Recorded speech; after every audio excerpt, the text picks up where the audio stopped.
Come on in, guys. Are you ready to get to this week's challenge? This week, we'll be focusing on organization and course design. Quite frankly, I think this might be the most important week of the entire Schoology blended learning course.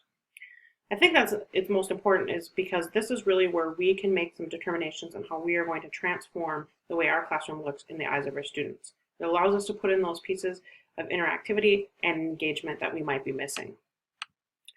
If we look at what organization and design means, you'll find that information in the reward challenge section. And really during this section, you'll be thinking about and reflecting on your own Schoology course, or maybe your previous LMS if you're using one, and how can I move beyond a content repository and make something a space where my students can truly interact and engage in the content.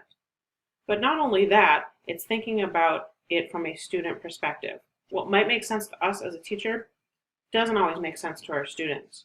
So for example, if I go back to our Schoology Changing the Game course, if I was a student, would I know where to find the information pertaining to assessing for learning? It should be pretty obvious it's in this folder. If you ask yourself, would my students right now know where to find their notes? Would they know where to find their quizzes for a particular unit? If the answer is no, you might find yourself having just a content repository. If the answer is yes, you probably have some pretty good organization and flow, but we can always improve upon these things. Think about your struggling learners, think about your middle of the road learners, and think about your highest flyers. How can we ensure that all students are getting what they need out of this course? And truly, how can we take our course and move it up to the next level? That's what we're focusing on this week. So once you get to the reward challenge of doing some reflecting, your immunity challenge this week will be to be making some of these changes. So to actually go into your course or to be creating a course and make some changes with either updating your folders, creating some one-page assignments, adding learning objectives and targets to specific tasks, whatever it might be to enhance your course for your student use going into this next school year.